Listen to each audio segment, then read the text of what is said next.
नमस्कार, आप देख रहे हैं राइट इंडिया प्लस। इस वक्त हम मदनपुर खादर वार्ड में मौजूद हैं और जैसे कि आपको पता है दिल्ली में जो है चुनावी माहौल चल रहा है और तीनों ही राजनीतिक पार्टियां अपने पूरे जोर और शोर से इस चुनावी मैदान में कूदी हुई हैं। पूरी दिल्ली के अंदर तीनों ही पार्टियों ने बहुत से टिकट काटे, बहुत से लोगों में मायूसी थी, लेकिन बहुत से जो नए लोगों को टिकट मिले हैं उनमें खुशी की लहर थी और काफ़ी कार्यकर्ता को इसमें बहुत ज़्यादा मायूसी मिली। वो अलग अलग जगह यहाँ वहाँ से चुनाव लड़ने लगे। बहुत सारे लोगों ने तो निर्दलीय अपना फार्म भरा। तो इसी कड़ी में मदनपुर खादर में हम लोग मौजूद हैं। आम आदमी पार्टी ने भी यहाँ पे जो है विश्वास के नाम पे विश्वासघात करने का प्रयास किया है। विजय चौहान, जिनको बाबुल भाई के नाम से जाना जाता है, इन्होंने पूरी 5 साल से यहाँ पे मेहनत करी। पिछले 2 साल पहले जब विधायक का चुनाव था उसमें भी इन्होंने विधायक अमानतुल्लाह के साथ कंधे से कंधे मिलाकर उनके सारे कामों को बढ़ चढ़कर उनके साथ मिलकर काम किया, उनका प्रचार किया। काफ़ी कुछ विकास कार्य इनके प्रयासों से वार्ड के अंदर हुआ। और इन्हीं लास्ट में क्या होता है कि मेहनत पूरी पार्टी इनसे करवा लेती है, लेकिन जब समय आता है उस मेहनत का फल देने का, तो फल देने के नाम पे काट दिया जाता है टिकट। उसके बाद इनका हौसला नहीं टूटा और इन्होंने जो है निर्दलीय फार्म भरवाया। और विजय चौहान जी हमारे साथ मौजूद हैं, तो आइए इनसे जानते हैं कि क्या सियासी उठापटक मदनपुर खादर वार्ड के अंदर चल रही है और क्या कुछ कहना चाहते हैं आम आदमी पार्टी को लेकर। विजय चौहान जी की क्या राय है, आइए जानते हैं उनसे। सर, सबसे पहले स्वागत है आपका राइट इंडिया प्लस में। नमस्कार सर, सबसे पहले हम बात करेंगे 3 राजनीतिक पार्टियां। तीनों ही राजनीतिक पार्टियों ने कहीं ना कहीं अपना उम्मीदवार मदनपुर खादर से ही चुना है। इसको लेकर आप क्या कुछ कहना चाहेंगे? जैसे सभी लोग जानते हैं कि राजनीतिक चुनाव एमसीडी का, ये दिल्ली का इलेक्शन स्टार्ट हो गया और तीनों पार्टियां, भारतीय जनता पार्टी, आम आदमी पार्टी और कांग्रेस पार्टी, इन तीनों ही पार्टियों ने जिस प्रकार से जो ज़मीनी स्तर का व्यक्ति था इन पार्टियों के अंदर जो चुनाव लड़ना चाहता था या जनता उसको चुनाव लड़ाना चाहती थी, ऐसे सभी लोगों की अनदेखी की और कहीं ना कहीं पैसे के नाम पर एक बहुत बड़ा खेल हुआ और टिकट ऐसे लोगों को दे दिया गया जिन लोगों को गली मोहल्ला तक नहीं जानता। उन लोगों ने पार्टी के लिए ना तो कभी काम किया, पार्टी के ज़मीनी स्तर पर कभी काम नहीं किया उन लोगों ने, और जनता के लिए तो शायद वो बिल्कुल ऐसे चेहरे हैं कि आज अगर वो जनता के बीच जा रहे हैं तो लोग उनको कहीं ना कहीं दरवाजे बंद कर दे रहे हैं और पूछ रहे हैं कि भाई आप हैं कौन, आपका नाम क्या है।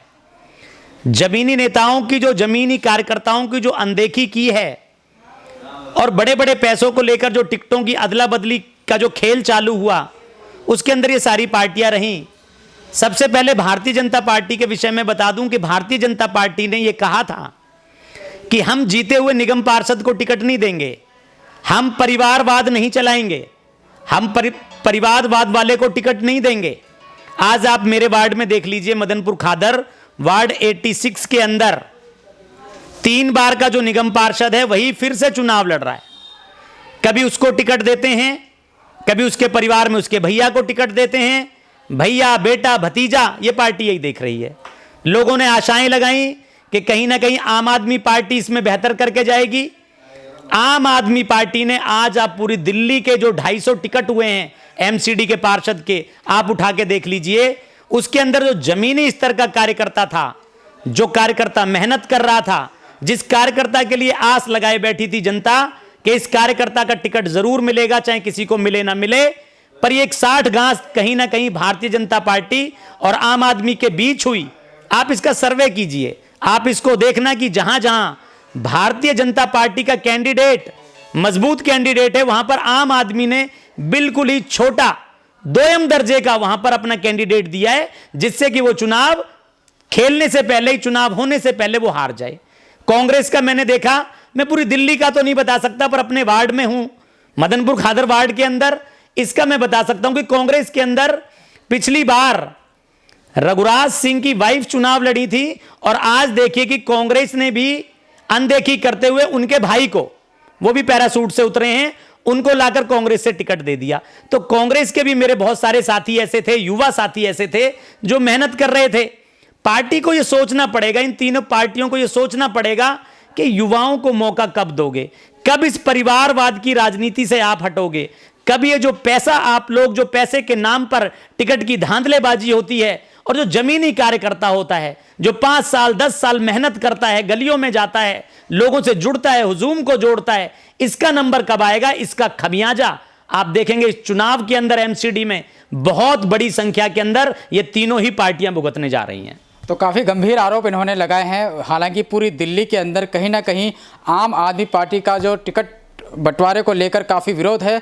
जो ज़मीनी कार्यकर्ता है, जिसने काफ़ी लंबे समय से पार्टी के लिए मेहनत करी और हर वार्डों के अंदर संगठन तैयार किया, उन कार्यकर्ताओं को अनदेखा करके और जो नए नए चेहरे हैं जिनको कोई जानता भी नहीं था, उनको मौका दिया। तो सर आगे बढ़ते हैं, इंटरव्यू को आगे बढ़ाते हैं। अगर बात करी जाए तीनों ही उम्मीदवारों की, तो कहीं ना कहीं एक ही समाज के हैं। तो क्या लगता है आपको कि इतना बड़ा इलाका हो गया, मदनपुर खादर का जो इलाका है, मदनपुर खादर हो गया, आपका आली हो गया, आली बिहार हो गया, आली एक्सटेंशन हो गया, जितने भी पूरा आपका इलाका है, इसमें सिर्फ और सिर्फ एक ही समुदाय के लोग हैं। कहीं ना कहीं यहाँ पर समीकरण को भी जो है अनदेखा किया गया है। इस चीज के ऊपर विषय बहुत गंभीर है और सोचना पड़ेगा पार्टियों को कि मेरा अपना ये वार्ड है, इसके अंदर लगभग 65,000 वोटर है, और 65,000 वोटर के अंदर आप देखेंगे तो इन्होंने आम आदमी का टिकट जो है वो एक ही समुदाय, गुर्जर समुदाय को दिया है। बीजेपी का टिकट भी कहीं ना कहीं गुर्जर समुदाय को गया है। कांग्रेस का टिकट भी कहीं ना कहीं गुर्जर समुदाय को इसके अंदर गया है।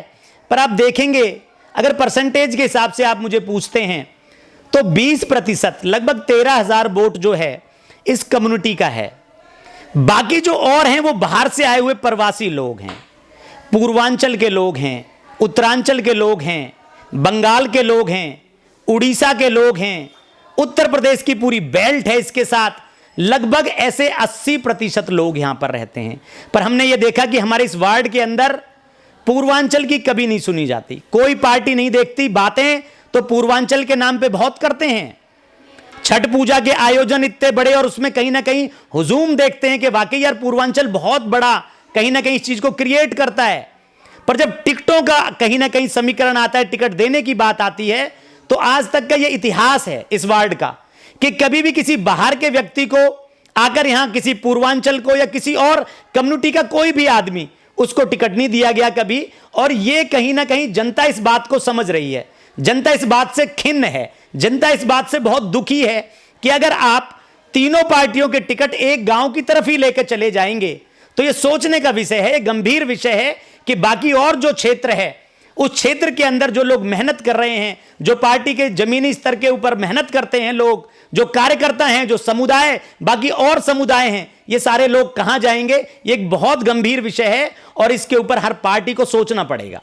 सर तीनों ही एक गुर्जर समुदाय को ही तीनों ही पार्टियों ने टिकट दिया है। कहीं ना कहीं पार्टियां ये संदेश देना चाहती हैं कि कुछ भी कर लो, राज तो सिर्फ गुर्जर ही करेंगे आप लोगों के ऊपर। क्या कहना चाहेंगे इसके ऊपर? नहीं लगता आपको? हाँ, गंभीर विषय है। जातिगत चीज़ों की मैं बात नहीं करूंगा, पर अगर सच्चाई, जो सच बात जानना चाहते हैं तो सच कहने से मैंने कभी परहेज नहीं किया। ये सच बात है कि आप कभी भी देख लीजिए किसी भी तौर के ऊपर, कभी हमने ऐसा नहीं देखा कि एक ही गांव से 2-2, 3-3 लोग प्रत्याशी एक ही कम्युनिटी के लड़ रहे हों, जबकि वार्ड इतना बड़ा है, 49 बूथ हैं। राजपूत समाज इसके अंदर बहुतियात संख्या के अंदर रहता है, हर जगह से जुड़ा हुआ है, चाहे हिमाचल का है, उत्तरांचल का है, उत्तर प्रदेश का है, चाहे बिहार का है, बहुत बड़ी संख्या के अंदर है। पर शायद पार्टियां अनदेखी कर देती हैं, क्योंकि पार्टियां या तो पैसे के ऊपर अपने इस टिकट को बेच देती हैं, या पार्टियों का कोई जो मापदंड है, जिस मापदंड को मैं नहीं समझ पाता कि किस तरीके से ये करते हैं टिकट का वितरण, इसका खमियाजा आप देखना कहीं ना कहीं यहीं पर नहीं, पूरी दिल्ली के अंदर उठाकर आप देख लेना कि जो इनलीगल कॉलोनी है हमारी, इतनी सारी बड़ी बड़ी हर समुदाय के लोग हैं, जहां पर ऐसे कार्यकर्ताओं को अनदेखा कर देते हैं और एक गांव में या एक समुदाय के बीच कहीं ना कहीं टिकटों का वितरण कर देते हैं, जिसका बहुत भारी भुगतान इन पार्टियों को इस चुनाव के अंदर करना पड़ेगा। सर अगर बात करें आपके टिकट की, तो जिस तरह से भारतीय जनता पार्टी ने मोदी जी का चेहरा दिखाकर लोकसभा के चुनाव जीते हैं, उसी तरह नहीं लगता आपको यहाँ पर आम आदमी पार्टी ने, या यूँ कह लीजिए आप ही के विधायक ने आपका चेहरा दिखा के कहीं ना कहीं लोगों के साथ विश्वासघात किया है? हम लोगों से बड़ी मेहनत, हम लोगों ने शिद्दत से मेहनत की, पार्टी के लिए हम लोग पंजाब भी गए, हम हिमाचल गए, उत्तराखंड गए, हम लोग गुजरात गए, हर जगह। और यहाँ पर भी जमीनी स्तर पर जिस हिसाब से मेहनत कर रहे थे, कोई संगठन नहीं था यहाँ आम आदमी पार्टी का, कोई कार्यकर्ता नहीं था। रात दिन मेरी पत्नी रेखा चौहान ने, हमने एक हुजूम पूरा का पूरा बनाया। जब माहौल बहुत विपरीत था दिल्ली विधानसभा के चुनाव के अंदर, उसके अंदर भी हम लोग सीना ताने खड़े हुए थे और कहीं ना कहीं जमीनी स्तर पर कार्यकर्ताओं को जोड़ रहे थे। जो पार्टी ये कहती है कि महिलाएं हमारी शान है, हमारी शक्ति हैं, आपने देखा इस वार्ड के अंदर एक भी महिला कार्यकर्ता आम आदमी पार्टी की नहीं हुआ करती थी। उन सबको जोड़ने का काम, संगठन में लाने का काम रेखा चौहान ने बहुत मेहनत के साथ, बहुत शिद्दत के साथ किया और पूरा हुजूम खड़ा कर दिया।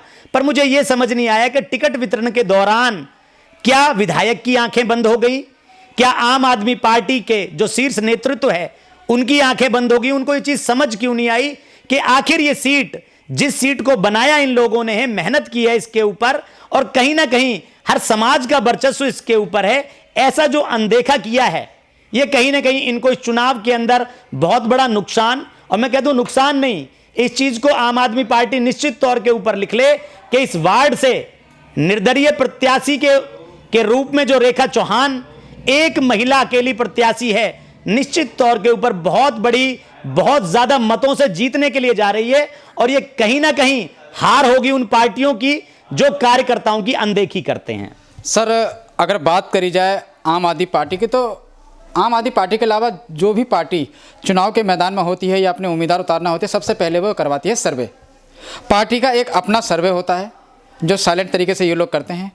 तो नहीं लगता आपको कि सर्वे भी फेंकता है जब जिस तरह से एक नए चेहरे को अचानक लोगों के बीच में उतार दिया, तो कहीं ना कहीं इनके किए गए सर्वे में भी कोई ना कोई खामियां रहेंगी, कोई ना कोई कमी रहेगी। हमें भी ये बताया गया कि सर्वे होता है, लास्ट में कहा गया एक सर्वे जो है केजरीवाल जी डायरेक्ट कराते हैं। केजरीवाल जी का सर्वे होता है। शनिवार को टिकट अनाउंस होने थे, फ्राइडे को हमारे क्षेत्र के अंदर एक सर्वे हो रहा था। मैं आपके आज न्यूज चैनल के माध्यम से बता दूं, जिस सर्वे को ये लोग कहते हैं कि ये केजरीवाल जी का सर्वे है, उसकी एक रिपोर्ट मिली उस सर्वे की मुझे। कहीं ना कहीं उस सर्वे के अंदर सबसे पहले क्या हुआ कि आम आदमी पार्टी का जो कार्यकर्ता ही नहीं था, जिसको आम आदमी का कुछ पता नहीं था, उसको सर्वे के अंदर एक नाम दे दिया गया। आप इसमें एक बार देख सकते हैं। मैं आपको आपके चैनल के माध्यम से दिखाने के लिए जा रहा हूं। आप इसके अंदर देखेंगे, ये एक साहब ये इनका एक सर्वे था। इस सर्वे के अंदर इन्होंने जो भारतीय जनता पार्टी से ताल्लुकात रखते थे, वीर सिंह जी का नाम सबसे ऊपर इस सर्वे के अंदर रखा। आप देखेंगे जनता की राय मांगी गई तो पूरा पन्ना आप देख लीजिए। इसके अंदर जनता ने कहा कि नील बटा सन्नाटा। उसके बाद इन्होंने एक और नाम रखा जो करमबीर बिधूड़ी जी हैं, वो कहते हैं कि आम आदमी पार्टी के। आप इनके कॉलम्स देख लीजिए, एक कॉलम में इनको कोई जनता का एक भी आदमी नहीं जानता। उसके बाद इन्होंने क्या किया कि इसी कम्युनिटी से परवेश बिधूड़ी जी का एक नाम लिखा इसके अंदर। आप देखिए कि सारा जीरो है। और जब जनता ने पूछा कि आप बताइए कि विजय चौहान कौन है, तो आप देखेंगे कि सर्वे के सारे कॉलम भर गए। ये अंतिम वाला सर्वे था। तो मैं पूछना चाहता हूं आम आदमी पार्टी के शीर्ष नेतृत्व के साथ कि जब हमारा सर्वे सबसे ऊपर था और ये केजरीवाल जी का सर्वे था, तो आखिर इतने सर्वे होने के बावजूद भी ये जो फेलियर हुआ है, जो आपने टिकट ना देकर अनदेखी की है, तो किस आधार के ऊपर आप कर रहे हैं? तो कहीं ना कहीं आप भी आज उन्हीं पार्टियों की कतार में खड़े हैं जो मौका आने पर टिकटों को बेच दिया करते हैं और एक मेहनतकश कार्यकर्ता, एक जमीनी कार्यकर्ता की अनदेखी किया करते हैं। सर, रेखा बाबुल चौहान की जब टिकट कटी तो उन्होंने हिम्मत नहीं हारी, ना अपना दुख प्रकट किया, कहीं ना कहीं पूरे जोश और हर्ष और उल्लास के साथ बल्ले को हाथ में लिया और उतर गई चुनावी मैदान में। तो कितनी चुनौती आप मानते हैं कि भारतीय जनता पार्टी या ब्रह्म सिंह आपके सामने हैं? ये टिकट आम आदमी पार्टी ने रेखा बाबुल चौहान का नहीं काटा, ये टिकट काटा था यहाँ की एक एक जनता, एक एक वोटर का ये टिकट काटा। जिस दिन ये टिकट कटा, पूरी जनता, मैं बताऊं पूरे क्षेत्र के अंदर, इस वार्ड के अंदर लोगों को रात को नींदें नहीं आई, लोगों के घरों में खाने नहीं बने और लोग बहुत उदास रहे। लोगों ने कहा कि अगर ऐसे कार्यकर्ता, इतने मेहनती कार्यकर्ता का टिकट काट सकती हैं ये पार्टियां, तो कहीं ना कहीं ये बहुत बड़ा फेलियर है। इसके लिए इन पार्टियों को सोचना पड़ेगा। ये हमारा अपना निर्णय नहीं था, मैंने उसी दिन एक नंबर जारी किया जनता के लिए कि अगर आप चाहते हैं कि हम आगे की क्या रणनीति रखें तो मुझे आप मिस कॉल दें। मेरे पास लगभग 18,500 कॉल, जिसमें SMS, WhatsApp, Instagram, Twitter, Facebook और मेरे नंबर के ऊपर मिस कॉल, इतनी बड़ी तादाद में लोगों ने यह कहा कि अगर इसी प्रकार से हमारी आवाज को लोग ये दबाते रहे, हमारी मेहनत को अनदेखा करते रहे, तो कहीं ना कहीं ये समाज पूरा पिछड़ जाएगा, ये क्षेत्र पिछड़ जाएगा। ये जो विकास की रफ्तार आपने चलाई थी, जो विकास की बुनियाद आप रख रहे थे, वो कहीं ना कहीं रुक जाएगी और लोग अपने आप को माफ नहीं कर पाएंगे, क्योंकि लोग इस धोखे के बदले गुस्सा दिखाकर आने वाले समय के अंदर जिस चुनाव चिन्ह के ऊपर आप खड़े होंगे उसका समर्थन करेंगे और इस वार्ड के अंदर पहली बार इतिहास लिख देंगे। तो यह जनता का फैसला है।